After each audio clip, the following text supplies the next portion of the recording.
On today's show, Martin Fehervary's season is over, and how do the Capitals go up 2-0 in this series? I'll discuss next on this edition of Locked On Capitals.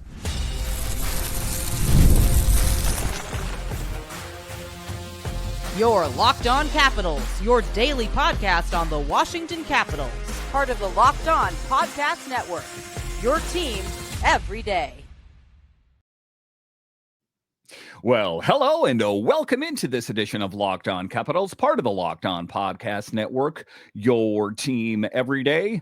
My name is Dan Holme. I've covered the Capitals for the last 3 seasons for Locked On and various other outlets before that. I'm also the host of the weekly show called The Capitals Minutecast, available wherever you find your podcasts. And as always, I want to thank you for making this your first listen of the day. Today's episode is brought to you by FanDuel.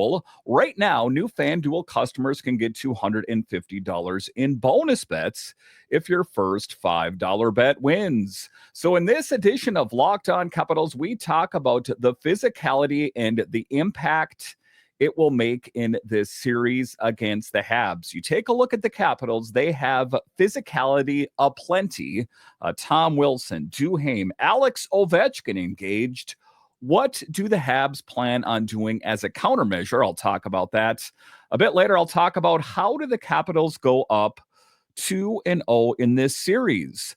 If we recollect back to game 1, the Capitals played very well through the first 2.5 periods. How do they clean it up so they can play a full 60-minute game? I'll talk about that. But just to get it going here, the words that we did not want to hear: Martin Fehervary's season is over.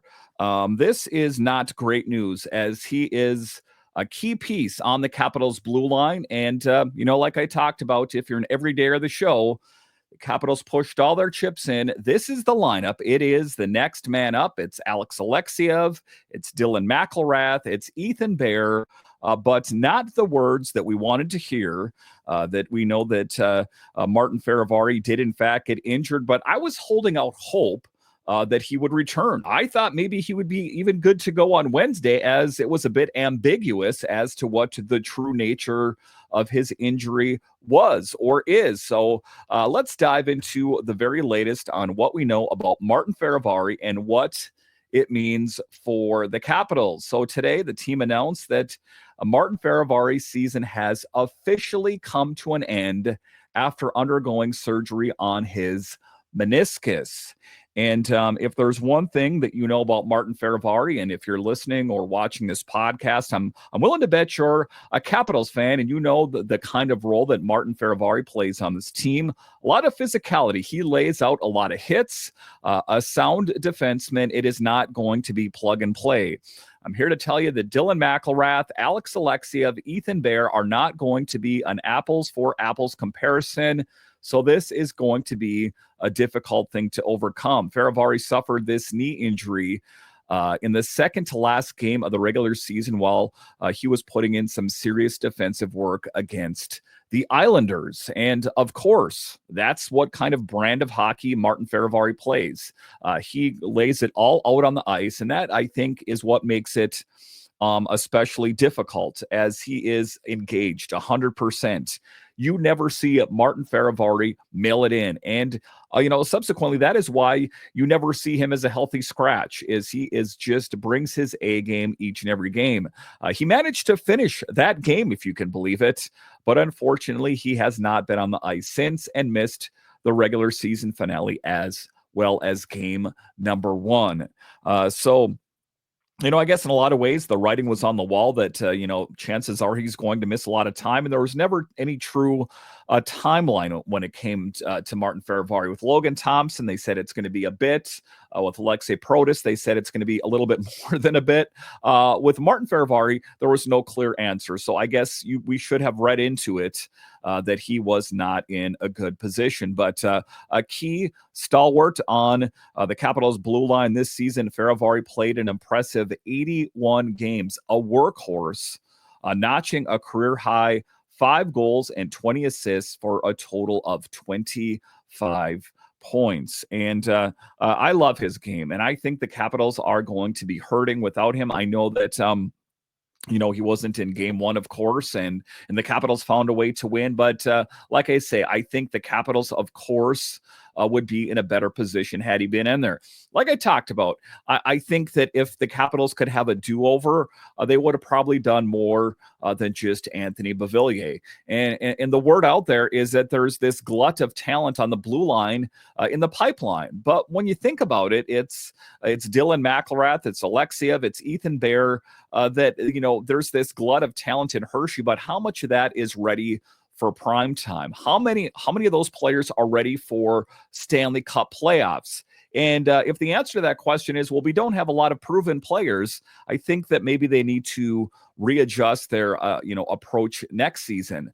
He was a key figure on the Capitals' top defensive pairing, especially in his role with Matt Roy.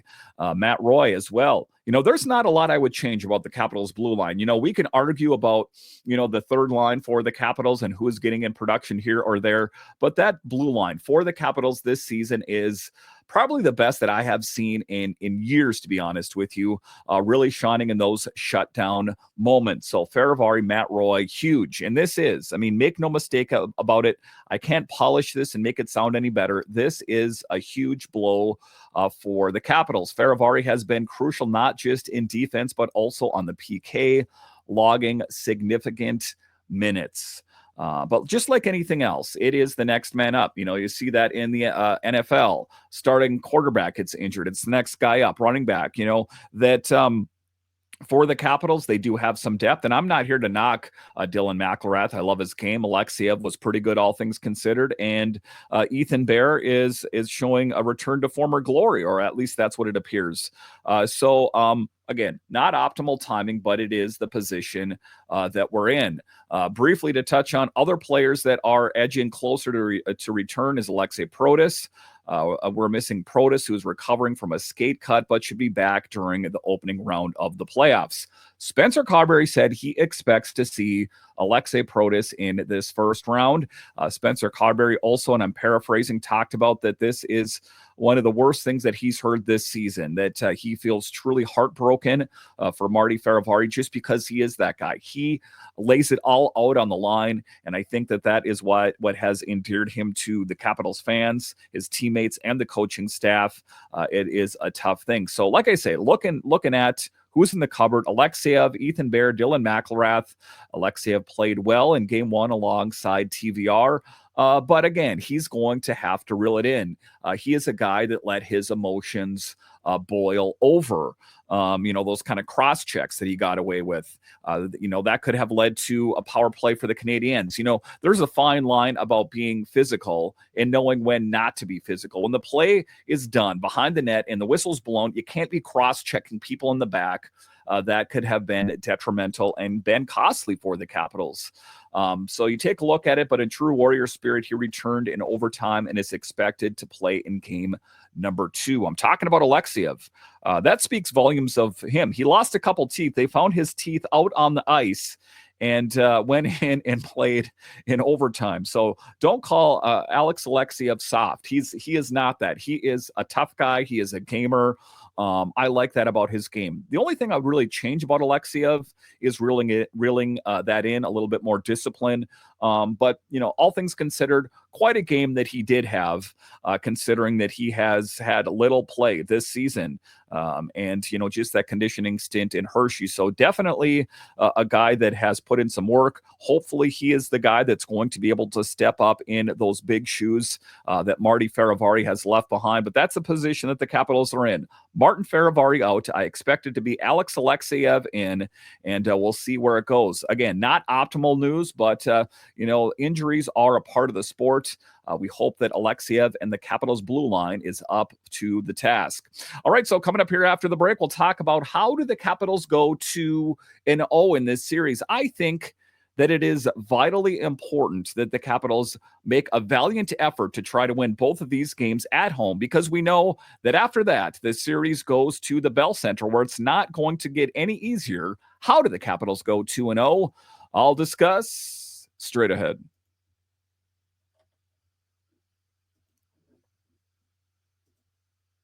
The NBA playoffs are almost here, and FanDuel is giving new customers an incredible way to get in on the action. Right now, when you join FanDuel and place your first $5 bet, you'll get $250 in bonus bets.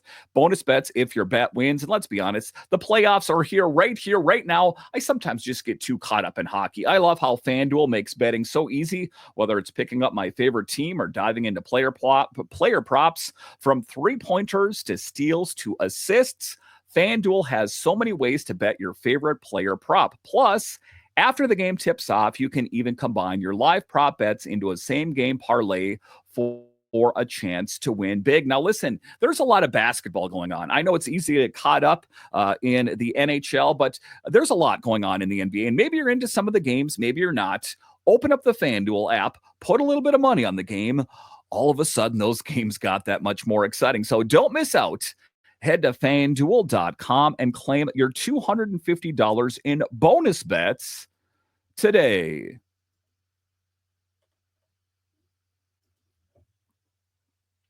All right, welcome back into this edition of Locked On Capitals, part of the Locked On Podcast Network, your team every day. You can find me over on Twitter. It's at DanCaps218. You can find the show on Twitter. It's at Locked On Caps. So the Capitals skated into victory lane. It was Alex Ovechkin with the GWG in overtime.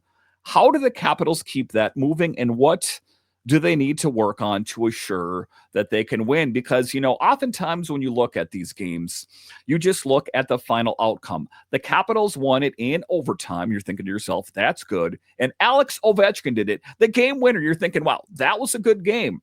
Overlooking some of the negativity in the game. I mean, we need to be honest here. The Capitals played well, let's say the first 2.5 periods, even though they kind of started to turn it on, the Habs, that is, in the second period, that the Capitals were up 2-0, which we know is the most dangerous lead to have in a game, and the Habs tied it. It went to overtime, and let's be clear here, the Capitals could have blown it.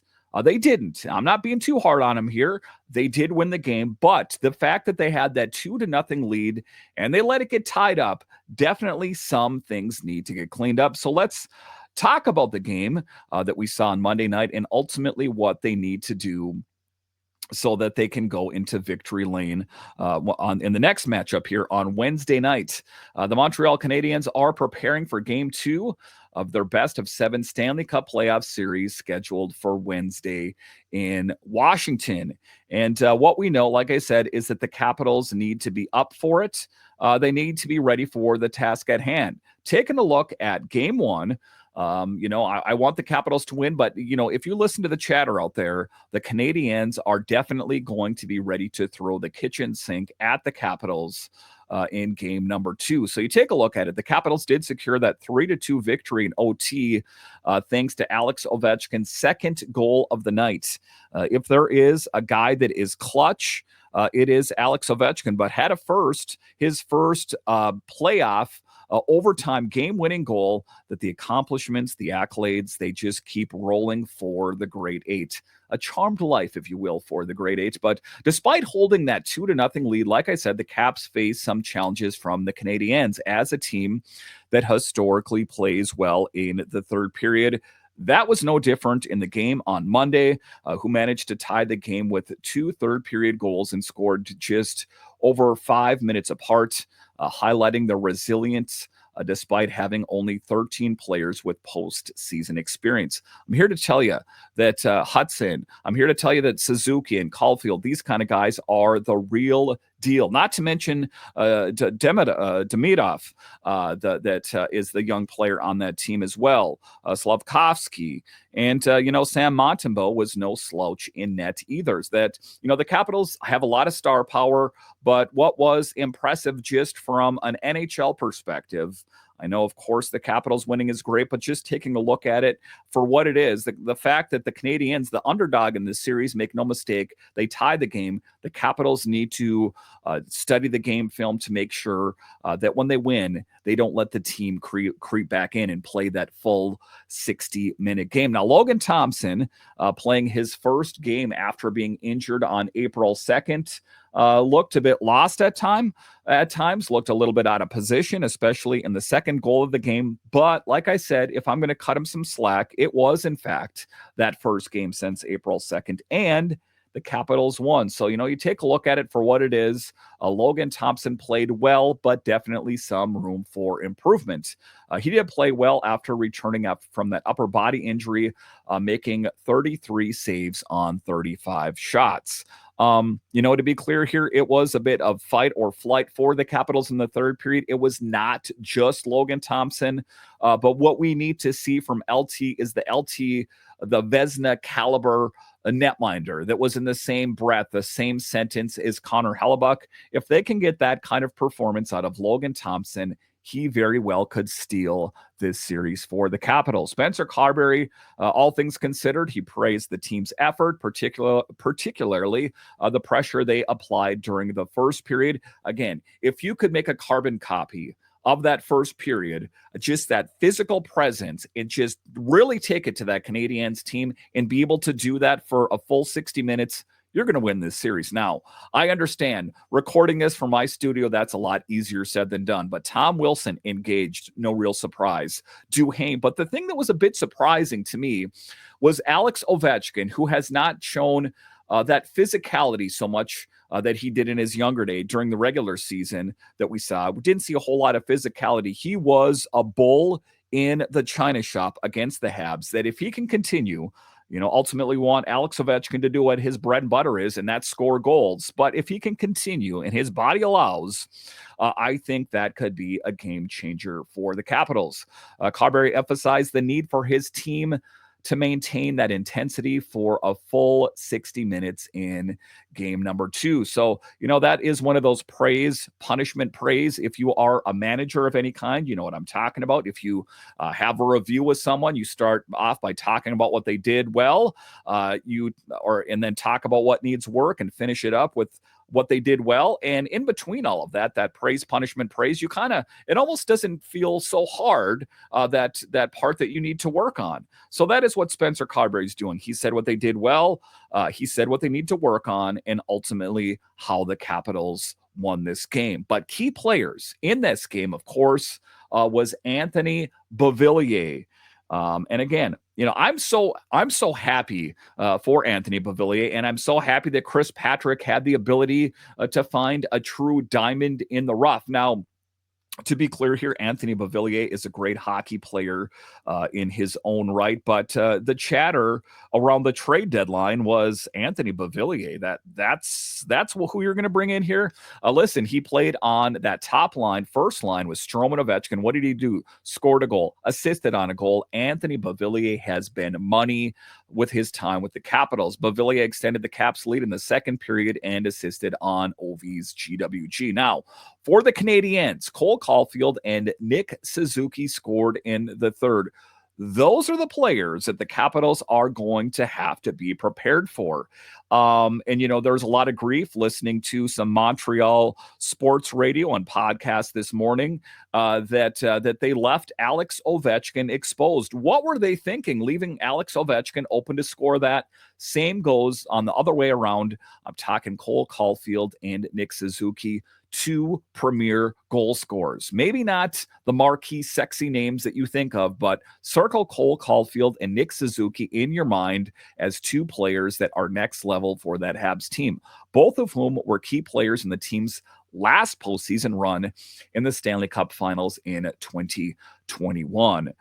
And again, we know Cole Hudson within the Capitals organization. Lane Hudson has been huge for the Habs, putting up 60 assists. So quite a player they have there as well for the Habs that, the Hudsons, they know how to play some hockey, and definitely a guy to look out for. And there was a lot of questions for the Habs as well.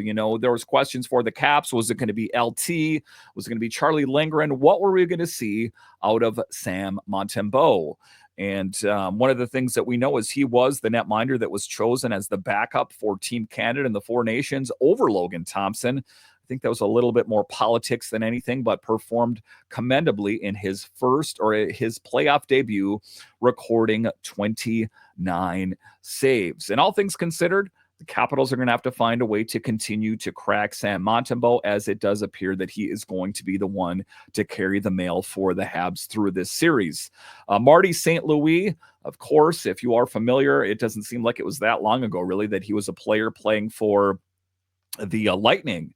And, he's an interesting case because, he went from not a tremendous amount of experience coaching wise, that is in the NHL, to a head coach that, whatever it is, the Habs really saw something in him. And I mean, to be clear here, he has his team in the playoffs, so he knows what he's doing. There's a bit of mixed reviews out there about what kind of coach he is, that some people are talking about. He lost the locker room a little bit earlier in the season, but all things considered, has that team playing well. And he compared the pressure of the postseason debut to facing a high caliber MLB pitcher for the first time. So I can see the comparison or the analogy he's trying to make it there for Sam Montembeault, that there was a lot of pressure on him.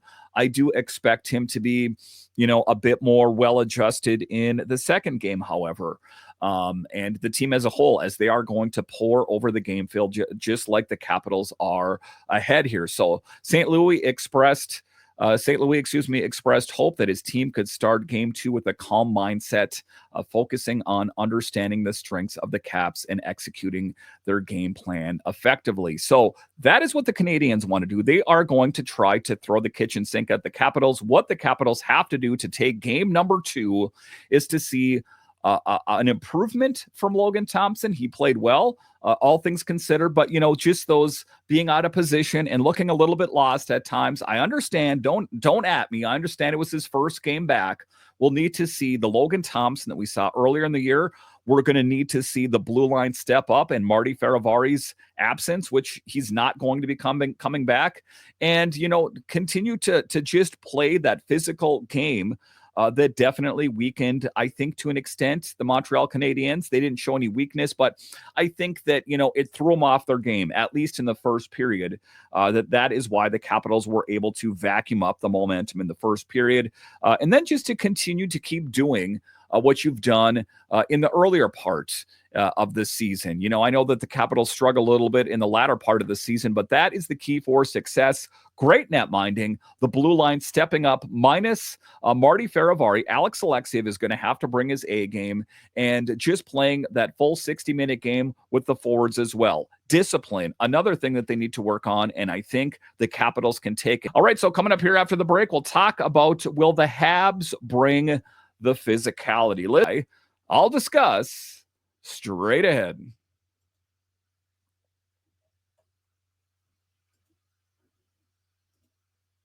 Looking for a snack that's both delicious and nutritious? Crack into a good source of protein with Wonderful Pistachios. Wonderful Pistachios is one of the highest protein nuts. Each 1 ounce serving has 6 grams of protein, giving you over 10% of your daily value. Plus, they're packed with fiber and better for you unsaturated fats to help you keep feeling fuller longer. Now, personally, I love the no shells variety. It's the perfect grab and go snack for busy days. Whether I'm snacking at my desk on a road trip or just need a quick protein boost, they're always my go-to snack. And if you love cracking open every shell for that satisfying crunch, the end shells are a classic favorite. So get snacking and get cracking with a snack that packs a protein punch. Visit wonderfulpistachios.com to learn more.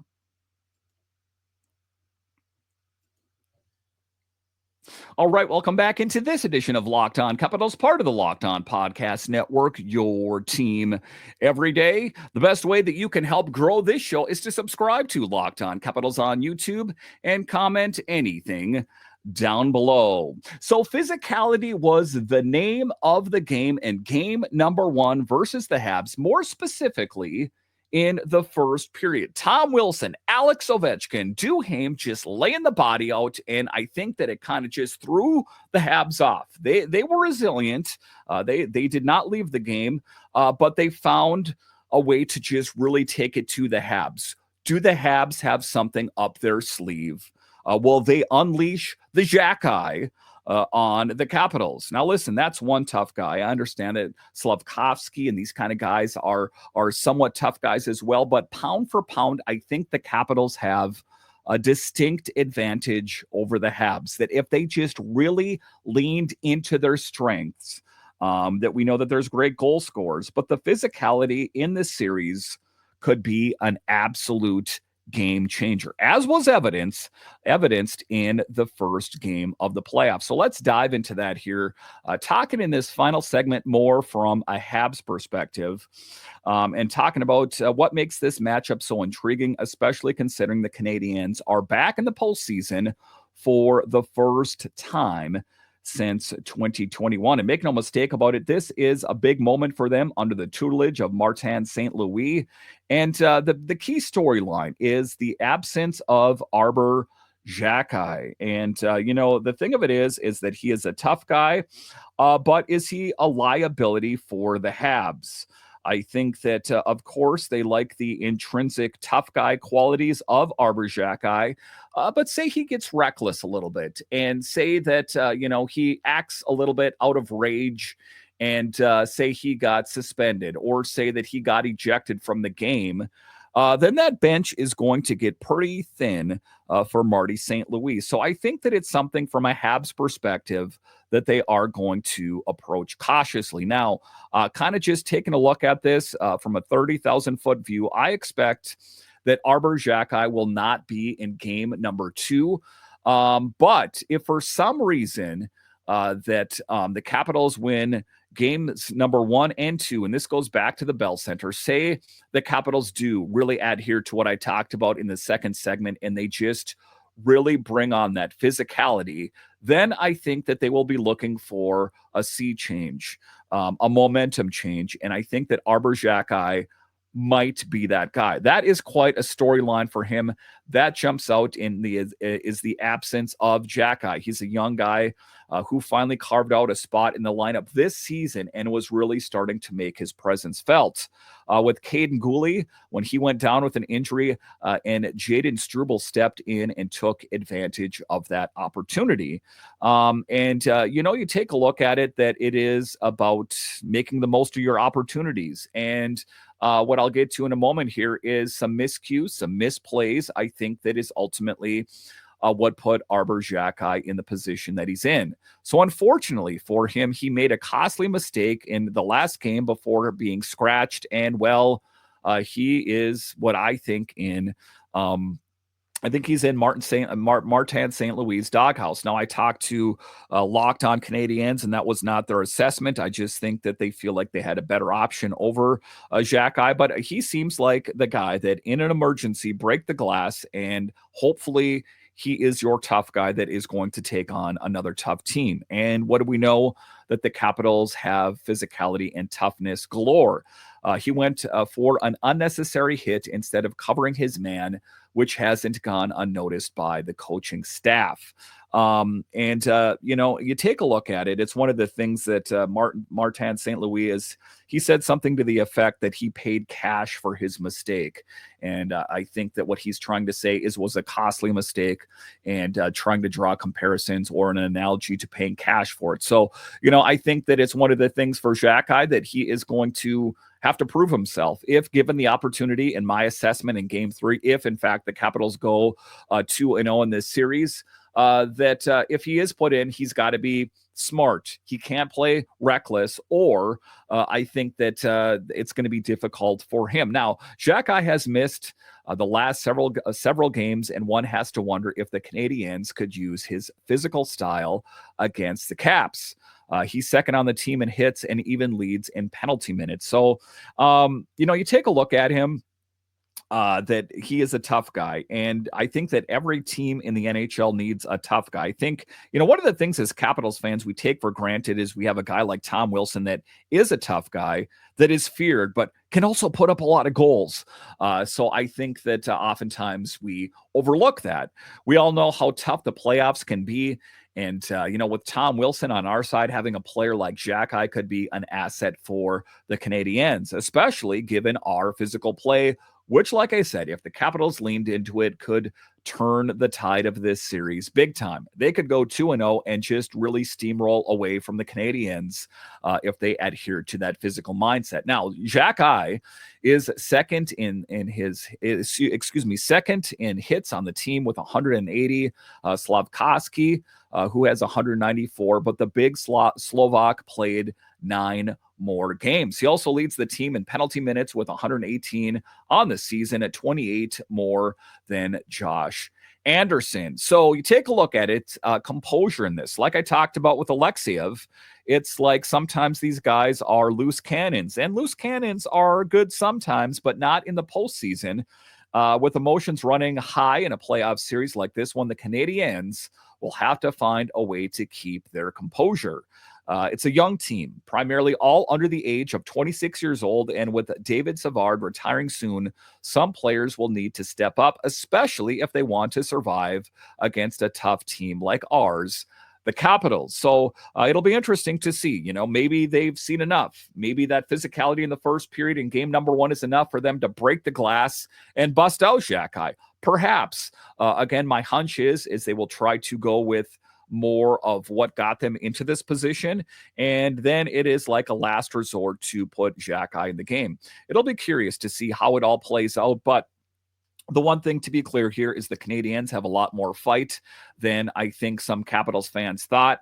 But again, if the Capitals can continue with the physical onslaught, I think that even if they do break out the Xhekaj, put him in the game, the Capitals with Ovechkin, Wilson, Duhaime, these kind of guys, I think that it will be more than Xhekaj and the Habs can handle. All right, once again, I want to thank you for joining me on this edition of Locked On Capitals, your only daily year-round podcast covering the Capitals. And I want to thank all of you that listen on the audio side and watch this on YouTube. You are what makes this show successful. When you're done here, head on over to Locked On NHL, as they have you covered 5 days a week, covering all of the NHL. Available wherever you find your podcasts and on YouTube.